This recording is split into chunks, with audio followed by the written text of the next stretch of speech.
Geek to me radio, da da da da da da. Geek to me radio, da da da da da da.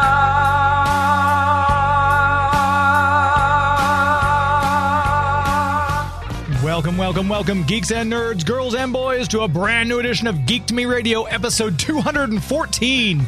Today we're joined by cartoonist Luen Yang, talking all about his many projects: Superman Smashes the Klan, Shang-Chi from Marvel, and more. Stand by.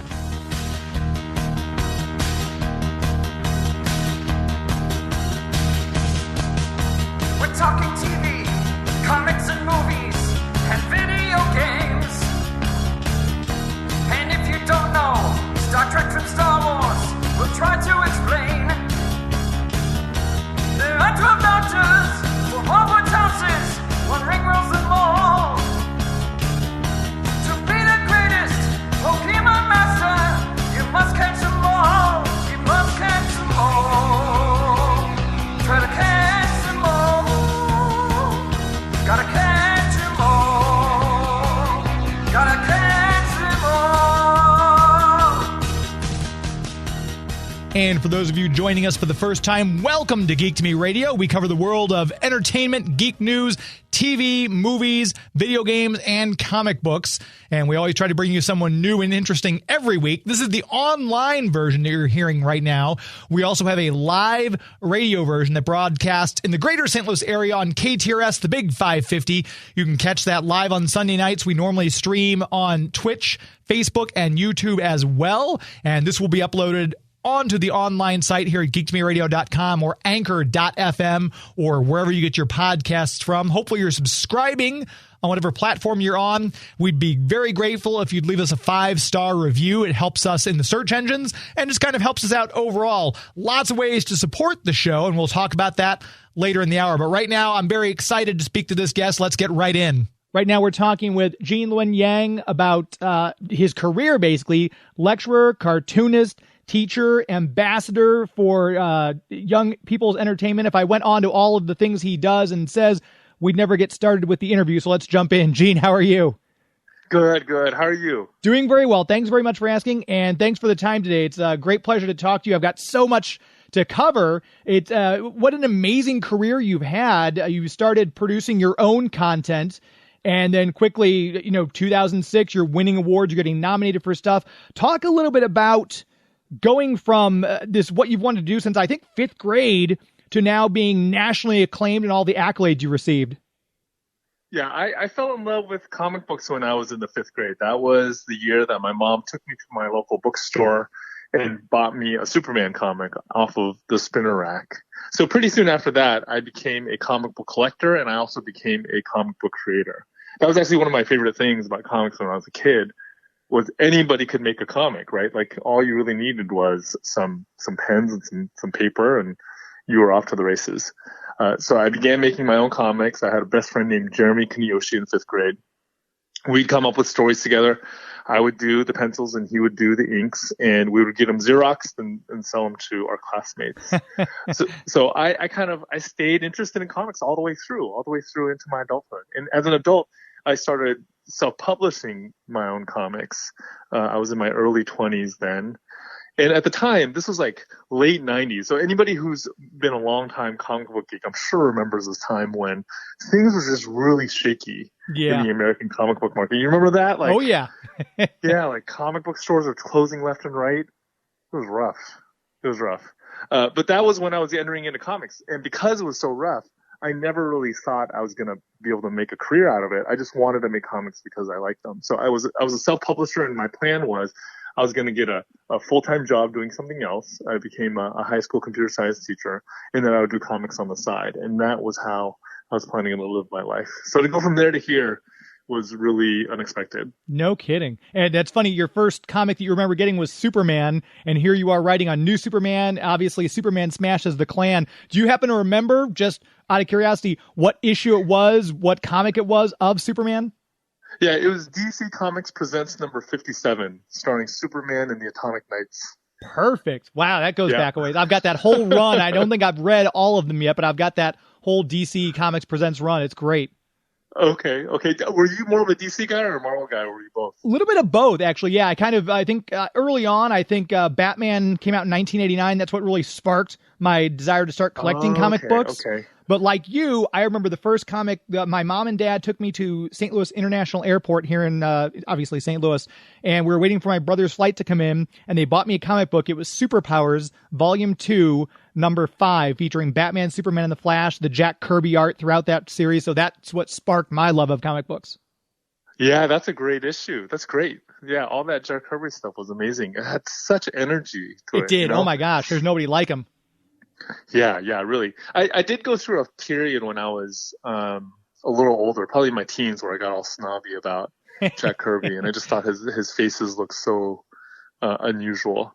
But then, like, you become an adult and you realize, no, Jack Kirby is actually in every single other, like, he's influenced every single other artist in the superhero space, no right? doubt, So if you yeah. like anybody in superheroes, you basically like Jack Kirby. Exactly. No, there's a reason he's still known as the king. Yeah, that's right. And we talked about DC just briefly, and we're going to get back to it. But Marvel, I was blown away with your Shang-Chi miniseries. I was very disappointed when I learned that was going to be a miniseries. I thought it was an ongoing series, but what a great job. Kudos on that, by the way. Well, thank you. That was a lot of fun to do. You know, that was my first real work for Marvel. I did a short story for one of their Strange Tales anthologies years and years ago. But the first 5 Shang-Chi books that we did together, that was it. And I was actually much more of a Marvel head than a DC fan when I was a kid. Even though my first comic was a DC comic, I pretty soon after that, I became a huge Marvel fan. And recently they just announced that Shang-Chi is actually going to be going to ongoing because of the support that we got for the miniseries. So the first issue of that will be out this coming May. Very cool. I take it it'll pick up, or at least have threads kind of obviously where we left off, because there's a lot of unanswered questions, a lot of threads at which you can pull from that series you did. Yeah, that's right. I mean, it was a lot of fun. They kind of just let me and the creative team kind of run with it, right? Shang-Chi, he has, especially from the viewpoint of 2021, he has like this mix of good and bad in his past. There are pieces of his origin that don't hold up as well in 2021. Sure. And some of, like, one of the tasks that we were given was try to figure out how to work things so they feel new and they feel like, so that we can leave some of the bad stuff behind, you know? Yeah. I think that one of the big challenges of working in the Marvel universe is that there are not these big resets, right? Like DC has like Crisis back in the 80s and Rebirth, and even though Rebirth was a soft reset, and New 52 before it. Mm-hmm. So the DC universe kind of goes through these hard resets, whereas that never happens in Marvel. So you kind of have to, whatever's bad in the past, you kind of have to deal with it in some way. Yeah, the titles may reboot, but the continuity overall, it's just kind of either they layer it into the multiverse, or it's just been presented as, yeah, this is still Peter Parker, just like he was back in 1964 when you know, Stan and Steve were doing the book. It's the same character. And I guess, obviously Shang-Chi, what I loved about your series is you didn't have to be knowledgeable about the character to immediately pick up and hit the ground running with this book. How much research did you do personally going into taking on that comic? Well, they sent me a whole bunch of old stuff. They sent me, my editor, Darren Chan, he sent me a lot of that old Master of Kung Fu stuff. And then he sent me a run when Shang-Chi was part of the Avengers.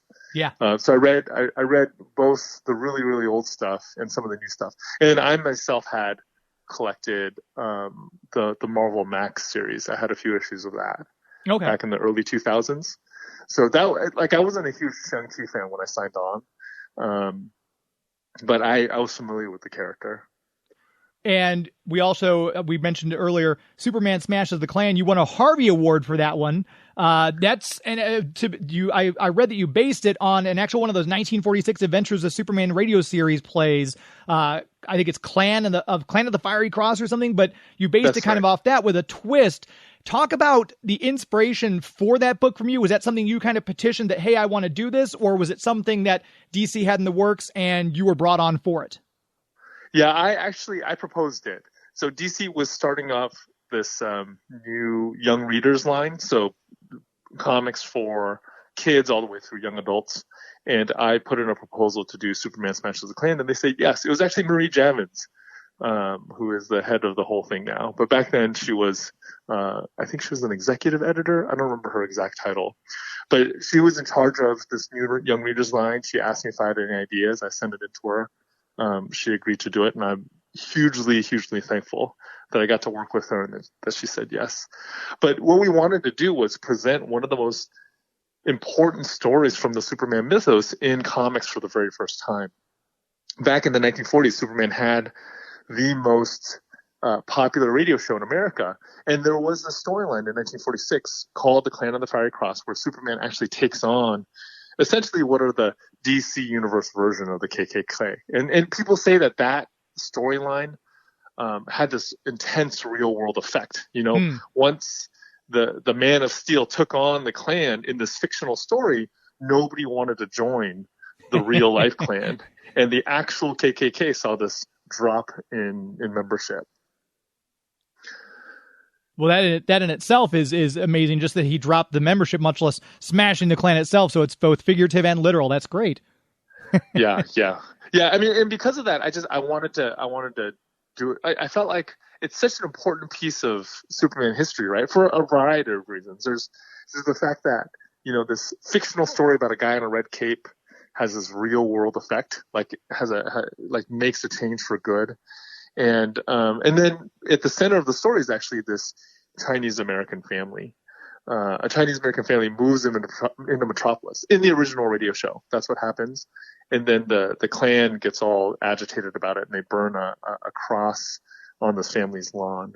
So as a Chinese American myself, I'm not used to seeing characters that look like me in the pages of superhero stories. So to find out that there was this family of people who look like me in a story that dates back all the way to 1946, it felt there's something affirming about that for me. And also we talked about DC Rebirth. You worked on New Superman as well. I did. Yeah, that was not my idea. Unlike Superman Smashes the Klan, that was definitely not my idea. that was it was an idea that DC had. From my understanding, it was Jeff Johns and Jim Lee wanted an Asian member of the superhero universe. I'm sorry, of the Superman family. And then they decided they wanted to do a Chinese Superman. They called me up to ask me if I wanted to do it. And at first I told them no. I turned them down. Oh, really? Like, that sounds terrible. I don't want to do that. Yeah, but I'm glad. Like, I went in for a meeting. That was right after DC moved into their Burbank offices, and they flew me down. I went in. Like, I don't know if you've been to the DC offices. I haven't yet. No. Yeah, it's amazing. It's like a little, I don't know. It's like a little geek paradise. So you can walk into the lobby, and at the time, at least, I don't know if they're still there. There are these giant statues of Superman, Batman, and Wonder Woman wearing their costumes from the Justice League movie. And then they have like this chess set in the waiting area. It's all like villains on one side and heroes on the other. It's really crazy. Huh. And the lanterns, like they have a green lantern or a red lantern and a yellow lantern all by the windowsill. I want to go there now just so I can tour the lobby. That's yeah, no joke. Just pretend you have a meeting. You're just there to wait forever. Hi, I'm here to see Mr. Lee. I'll just go in and pretend like Jim Lee knows me. Yeah, that'll work. Yeah. So, and you got to work on all these great characters. You've worked on, we should mention too, Dark Horse's Avatar: The Last Airbender. So across the spectrum, you've got to work on all these different characters. Who's on your list? Because there's obviously a plethora of DC and Marvel characters. Who's on your list that you're just really want to take on? Any of the publishing companies. We'll pause there, take our first commercial break, come back talking more with Luen Yang right after this. Please stand by.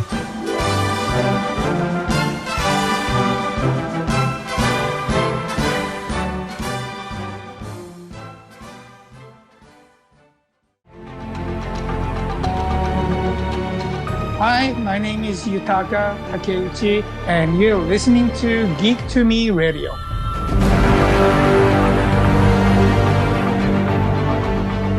Welcome back to Geek to Me Radio. The show, its premier sponsor, I want to make sure we sing their praises, the City of St. Charles, the Greater St. Charles Convention and Visitors Bureau. Please check out the website, discover stcharles.com. Discover St. Charles. Greater St. Charles Convention and Visitors Bureau always puts on a lot of great events throughout the year. Their head of their event planning, Ryan Cooper, always tries to bring new and unique festivals. He's in charge of the Legends and Lanterns at Halloween. If you're a Halloween fan, it's a great time to go out and see. Christmas traditions just went off again without a hitch during COVID with a modified thing to make everyone who both works the festival and coming to visit the festival feel safe. There's always something happening in St. Charles, not necessarily a festival, but there's always unique things to do. A lot of shopping and dining experiences you won't get anywhere else. It's you're supporting small business when you go down there and you shop these places and you eat at these restaurants. You're not supporting a conglomerate or a huge, chain. It's little mom and pop stop places that have struggled during COVID. So the more you can support them, the better off we all will be. And it's just a great place to visit. It's a lot of fun, especially this week. The weather's beautiful. It's a great time to go down there and just run around in the park, play Frisbee, take your dog out for a walk, bike ride the Katy Trail, just explore some of the historic monuments, and just enjoy the natural beauty of the area.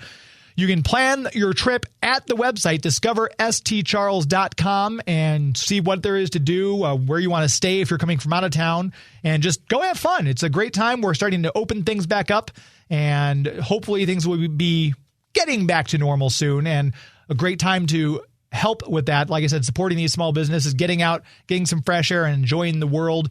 You can do it all in downtown St. Charles. Check out the website again. That website, discoverstcharles.com. Very proud to have them as the official sponsor, premier sponsor for Geek to Me Radio. Before we took that last break, we were talking with Luen Yang about what character or characters would he most like to take on next. Yeah, I mean, I do feel like I got to hit some of the really big ones, right? Like Superman, because he was in the first comic that I ever bought. I've always wanted to write him.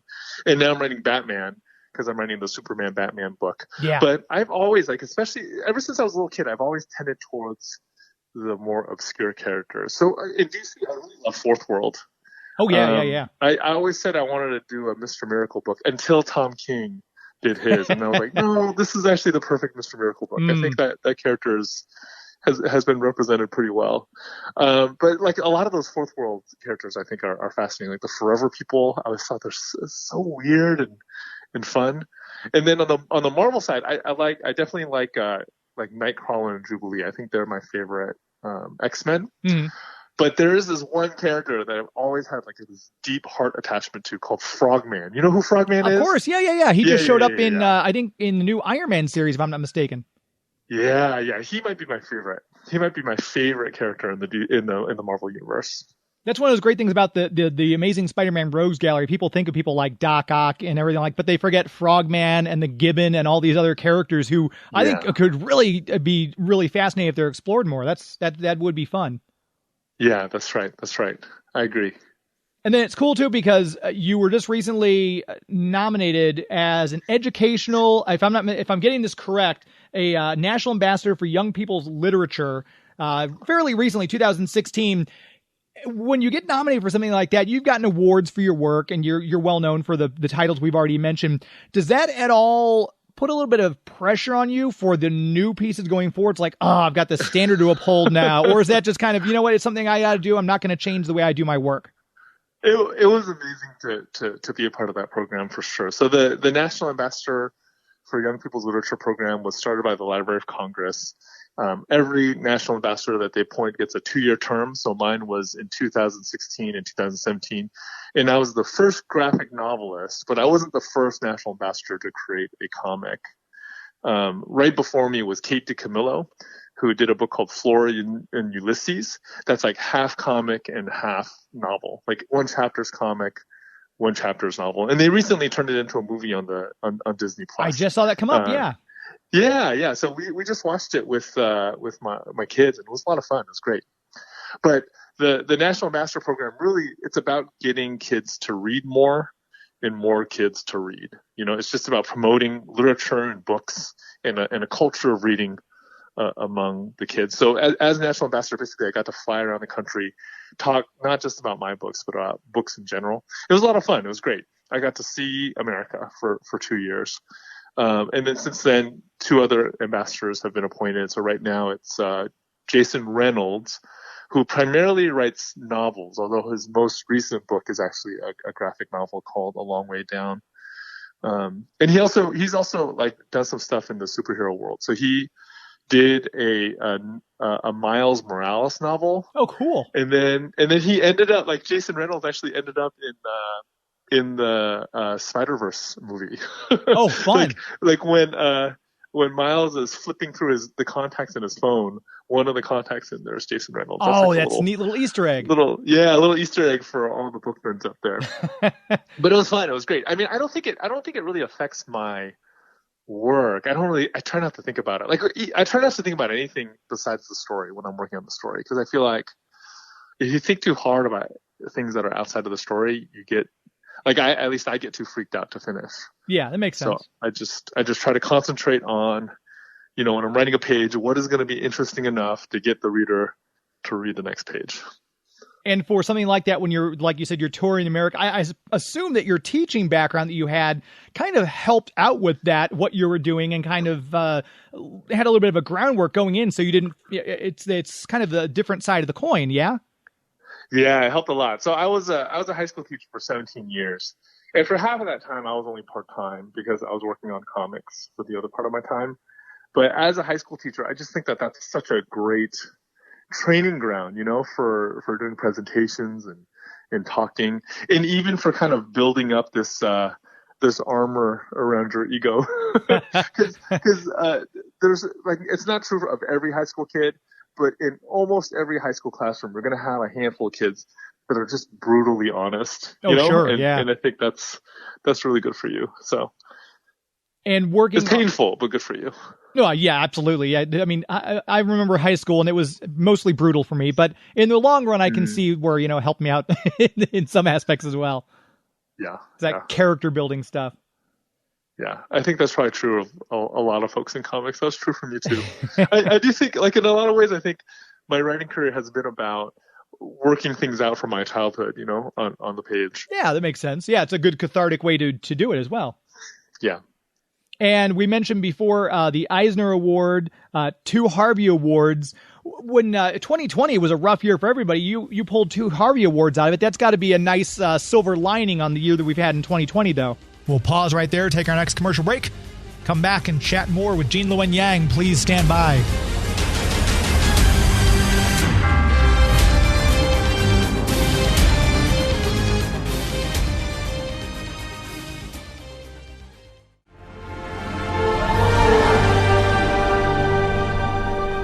Hey, this is Yuri Lowenthal, but you may know me recently as Peter Parker / Spider-Man. And you're listening to Geek to Me Radio.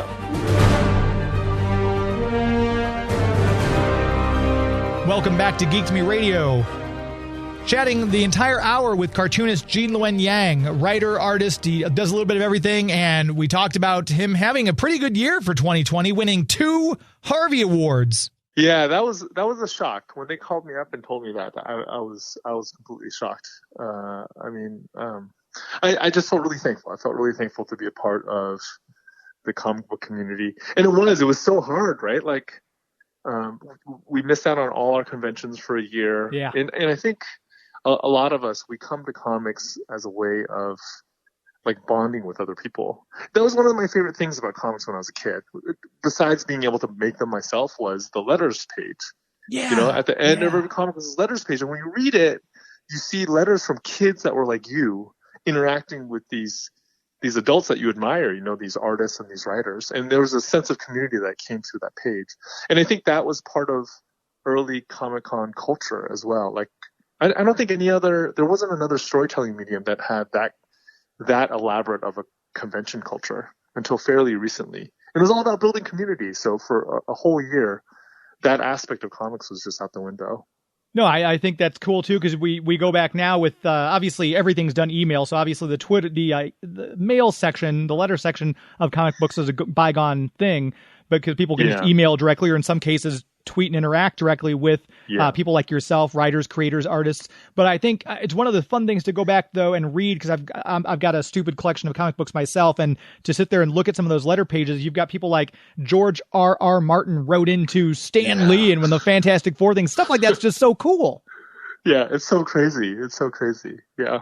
So it's amazing. Doing the conventions and everything before the pandemic hit, what's one of your favorite aspects about that? Because I know we're all missing conventions right now. We've talked about it on this show before. What are some of your favorite aspects of the conventions? I mean, I think when I was young, especially when I was in my 20s, conventions were how I found like-minded people. In my 20s, I never went to art school, and I consider like this, what we used to call art night, my art school. So art night was once a week at night. I think it was on a Wednesday. A bunch of cartoonists in the Bay Area would all get together at somebody's house and we would hang out. We would eat dinner together. We would, draw together. We'd look at each other's artwork. We'd give each other advice. We'd give each other critiques. And throughout, I think I did that for maybe 10 years. And throughout those 10 years, that was how I learned how to make comics. I met all of those people through the convention. I'd go to a convention, I'd table. At some point, somebody would come around with these little flyers about an after party. And then I'd go to the after party and I'd hang out with other cartoonists. We'd talk shop. And I feel like if I hadn't done that in my 20s, if I hadn't gotten plugged into that community of creators, I don't know if I'd still be making comics today. That's interesting. So much of it was about the support system that I found, And I know a lot of people list themselves as either an artist or writer or something. You list yourself as a cartoonist. Is there a reason for that particular nomenclature to which you apply yourself, or is it not to differentiate, or is it just kind of that's how you view yourself? Yeah, I think that's how I view myself. Even though nowadays I am doing a lot more writing than I am drawing, but I think I heard that that term cartoonist was used by people I really admire. Like Linda Barry calls herself a cartoonist, and people and Jeff Smith as well. People who I kind of emulate and want to pattern my career after. So that's why I started using that term. That was again in an early 20s thing, right? Like all those people, all those artists in that little collective called themselves cartoonists. So I started doing it with me too. And it's got, you'd mentioned some names here. What are some of your biggest inspirations? Going back to when you were little, what got you excited that first Superman comic versus people who you now are like, wow, this person is just on the Mount Rushmore of creators for me. Who are some of the people who you really put up there? Yeah, when I was a kid, I think I was just drawn to superhero comics because there was a certain flash to them. There was the color and the way they told their stories. There was something very exciting about it. But as I kept collecting, I think this is true of every collector, right? In the beginning, you start collecting for characters, but as you move on, you start collecting for the creators. Yeah. So I started noticing the creators. When I was into superheroes, I was collecting when they did that whole Image Exodus, and I know early Image had this reputation of being all visuals and no story. I don't think that's necessarily the case. I think Eric Larson doesn't get as much credit as he deserves for being a storyteller, I agree. A complete storyteller, yeah. not just the visuals, all of it together, And the fact that he's been able to run a series on his own for how many years has it been? Amazingly, yeah. I think it's been crazy, isn't it? Was that 20 years? Are we coming up on? At least? Yeah, something like that. It's a nutty amount of time. I mean, he broke Dave Sim, right? He broke Dave Sim's record. That's right. Yeah, I believe so. That sounds right. Amazing. Yeah. So on the superhero side, I definitely admired, and also even like Jim Lee and Todd McFarlane and all of them. The way I do feel like they changed comics, they changed the business of comics, and they did make space within comics for other kinds of stories, Yeah, absolutely. By doing what they did. So I always admired them for that. And then on the other side, as I got older, I got more into indie stuff. I love Scott McCloud's stuff, both his nonfiction stuff and Zot. Jeff Smith, I mentioned earlier. Mm-hmm. And then I was never a big manga fan when I was a kid, but after reading Understanding Comics by Jeff Smith, I started reading some manga. I got really into Naoki Urasawa and then Osamu Tezuka. And then, a lot of the standard indie staples like Love and Rockets, I really loved. Hate, all of that stuff. I'm almost scared to get into, because once I get into something, I just absorb it and go crazy. And it's almost one of the things I'm kind of worried about, opening that door to manga, because I know I'll just lose. I won't have any room in my house once I start collecting more things. It's crazy. Yeah. There's some great stuff out there, though. Like when I was a kid, I couldn't understand the appeal. I had this friend who was really into manga and anime when I was in high school. We used to have these arguments about it, like what was better, were American or Japanese comics better? But now I just think that they approach storytelling in such different ways, and especially in the current era, they kind of influence each other. Like there's so many artists in the American space that are manga influenced. Yeah, absolutely. No, that you can definitely see how it's kind of almost merging is not the word, but there are parts that kind of overlap in the way things are done with both. Yeah, I can see that. Yeah, that's right. And we mentioned obviously before your Eisner Award, Harvey Awards. If someone was to say, as of right now, because you still got obviously a long and brilliant career ahead of you, what would you put up now as if someone were to ask you for your perfect work that you've done thus far, what would you hold up as the just epitome? We'll take our next break, come back and continue our chat with Gene Luen Yang right here on Geek to Me Radio. Please stand by.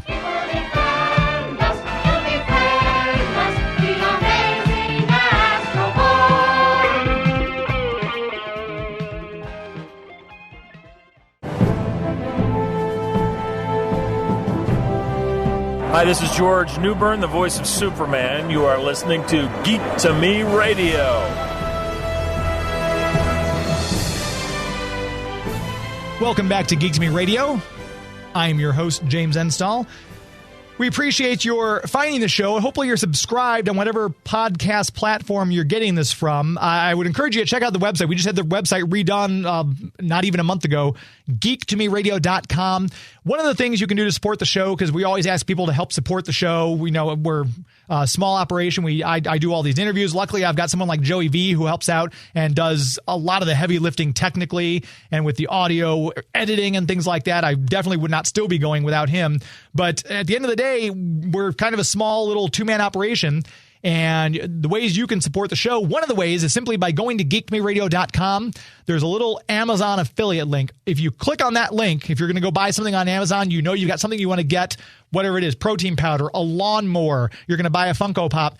Click through the Amazon affiliate link on Geek to Me Radio. All that does is you make your purchase like you normally do, doesn't add anything to it, but going through that link helps us. It gets a small percentage of your sale goes to Geek to Me Radio for you finding Amazon through us. So that's a great way to support the show. It does not cost you a single thing, and it does help us out a lot because I'd like to start making money to eventually I can start paying Joey what he's actually worth, which would break me right now because he's invaluable. But it would be great to have that extra and be able to do more with the show and grow the show. So that's a great way for you to help us. Another way, as we mentioned earlier, just leave us a 5-star review wherever you're hearing this podcast from. If it's on Anchor.fm, if it's on Spotify, wherever you're hearing it, leave Geek to Me Radio a nice 5-star review. Whatever you liked about the show, if you liked something about the previous show, anything at all, it helps us out in the long run. So we would hope you will help us out and do that for us. We appreciate your support in that arena.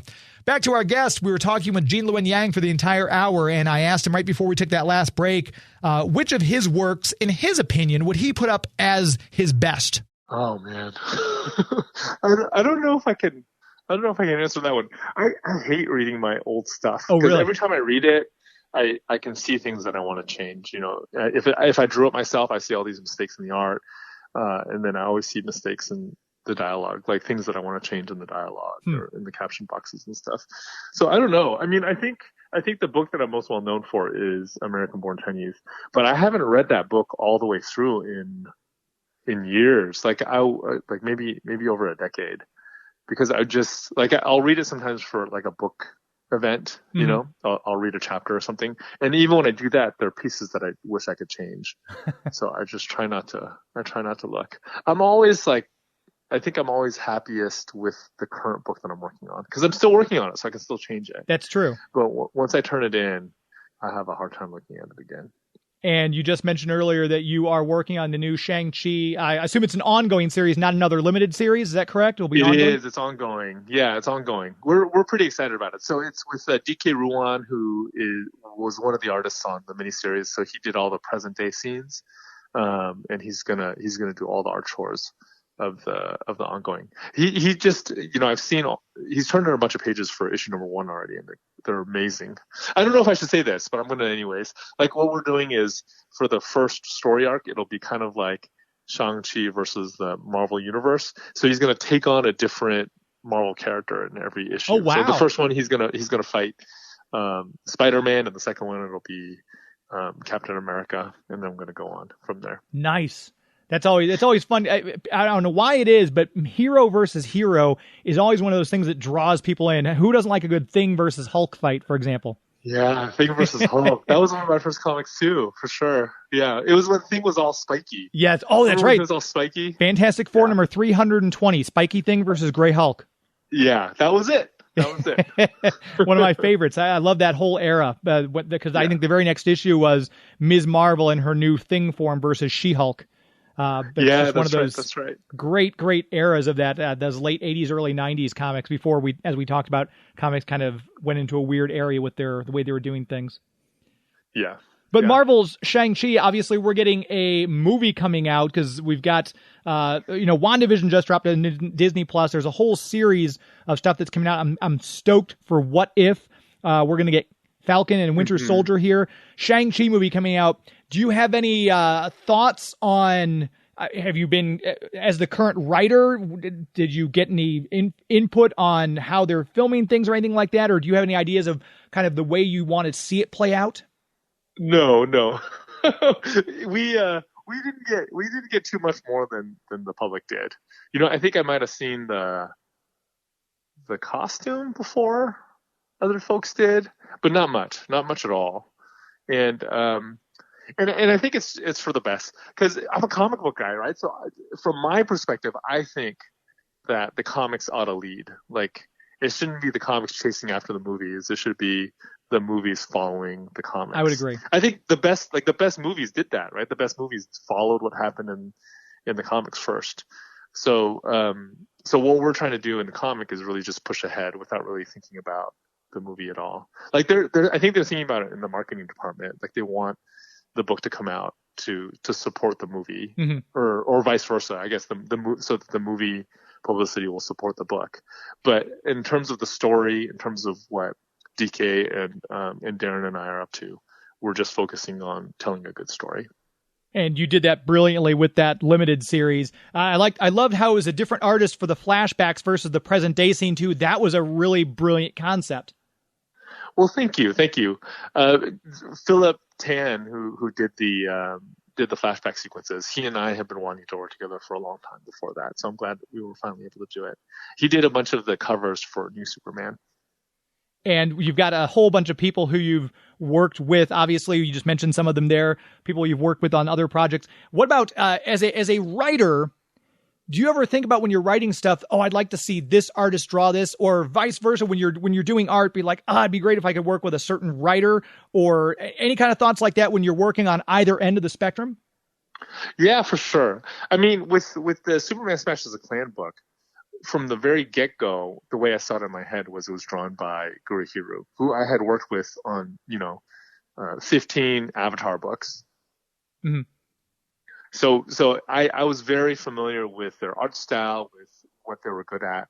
And I think they're like among the best of the best working in comics today. Yeah. But for the pure superhero stuff, I've always wanted to work with Ivan Reis, and I finally get to now on Batman Superman. When I think about the DC universe, the art that I picture in my head is art drawn by Ivan, and now he just turned in the artwork for Batman Superman number 16, and it's phenomenal. It's amazing. It's some of the best stuff I've ever seen from him. It's shocking. He designed an all new Batmobile, and I can't wait for people to see it. It's so good.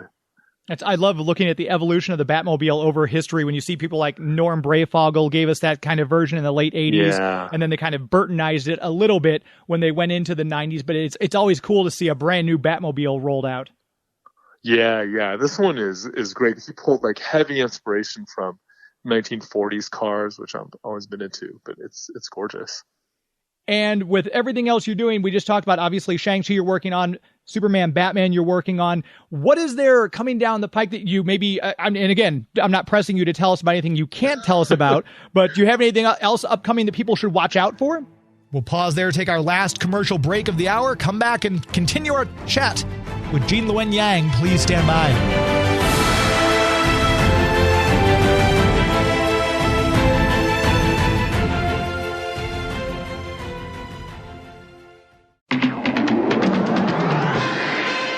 Hi, this is Shannon Farnan, the original voice of Wonder Woman, and you're listening to Geek to Me Radio. Welcome back for our final segment here on Geek to Me Radio. Once again, I encourage you to check out the website, geektomeradio.com. Just got redone. It's all shiny and new. Very excited. You can catch our previous episodes there and all sorts of other cool things. Look up the celebrities if you want to see who we've interviewed and which shows they're on. You can do all that from the celebrity interview page. A lot of stuff happening. Very excited and proud to show off that website. Thanks again to Jeff Shelton, who designed the entire website, and also Gary Capps for all the under the hood stuff, making it run so well. Big shout out to those gentlemen for all their help. I also want to mention our official movie sponsor, MarcusTheaters.com. Marcus Theaters and Movie Tavern, making it safe to go back to the movies. I'm so excited. They're open 7 days a week now in certain areas. Here in the St. Louis area, they've opened up the DePere Theater again. Went out and saw some great movies. I know Joey V went out, and I think the last one he saw was The Father. He's trying to do all the Academy Awards movies. I haven't gotten out to see that one yet, but Anthony Hopkins, you can't go wrong there. And there's a lot of great movies to be seen. Raya and the Last Dragon, Kong versus Godzilla out right now. If you want to see a movie, you want to do it in the proper environment, go to MarcusTheaters.com, find the location of the Marcus Theaters or the movie tavern closest to you, click on the link, buy your tickets. You can then download the app, and that way you can just buy your tickets through your phone, get your concessions on, order them right there so they're hot and ready for you when you show up to the movie theater to see your movie. That way it's a more contactless experience. They've gone above and beyond with cleaning measures. It's safe to go back and see a movie again. I missed seeing movies. That was one of the worst things about COVID, just from a, we can't get out and do stuff kind of an aspect. Obviously, the disease itself was horrible, but the whole being locked down, I miss seeing movies in theater. I know a lot of you feel the same way. Go to MarcusTheaters.com, check out the website, and buy your tickets. Go out and see movies, support Marcus Theaters, because we will miss the movie theaters when they're not here, so we want to make sure we patronize them while they are here. MarcusTheaters.com. Very glad to have them as our official movie sponsor here on Geek to Me Radio. Before we took that last break, we were talking with Luen Yang. We asked him about what he can tell us, any upcoming projects he's working on or anything like that. Yeah, I'm working on a couple of other projects for First Second Books, who published American Born Chinese and more recently Dragon Hoops. But we haven't gotten to the point yet where we can announce anything. But I am working on a couple of books for them. And if people want to check out the website, it's Gene, Gene, Yang, Yang.com. You can find out more, check out samples of his stuff and everything else. Where can people find you if they want to keep up with you other than the website? Social media? Are you active on any of the streaming platforms, anything like that you do? Yeah, I'm at, my handle is Gene Luen Yang, GeneLuenyang. And you can find me there on Twitter, on Facebook, on Instagram, and I just recently joined Clubhouse like a week ago. So we've been playing around with that. My friend Tin and I, Tin Pham is another cartoonist. So he and I did a book together called Level Up for First Second Books years ago. But he's also on Clubhouse, and we hang out every Monday at 5 p.m. in a little room on Clubhouse.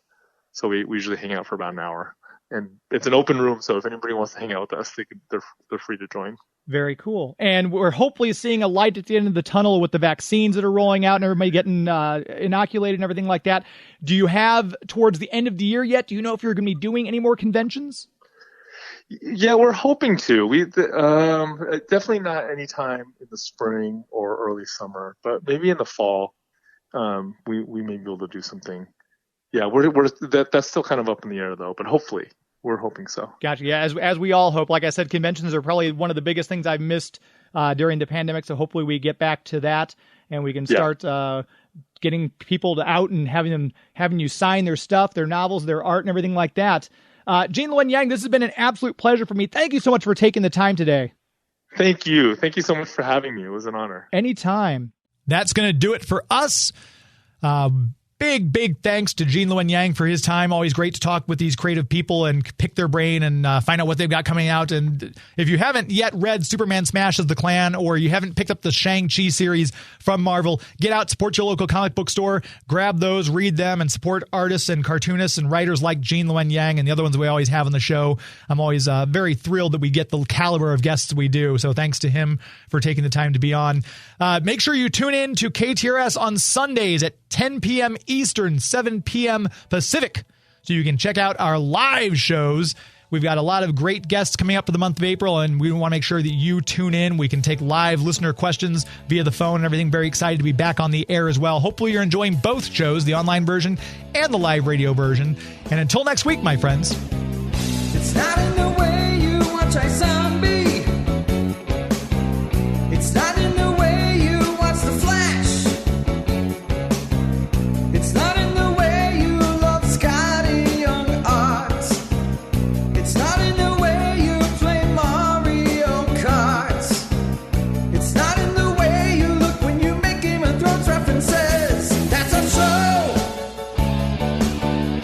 This is Geek to Me Radio. That's our show. This is Geek to Me Radio. Thank you, Planet Krypton. Good night.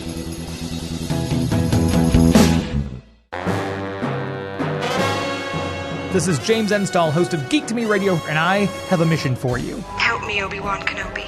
You're my only hope. The next time you want to buy something from Amazon, go to geektomeradio.com first and click our Amazon affiliate link. Simply shop like you normally would, and when you check out, a small percentage will go to supporting the show. So remember, the next time you want to search Amazon for the latest Game of Thrones Blu-ray or Sonic screwdriver, click through from geektomeradio.com first. This tape will self-destruct in 5 seconds.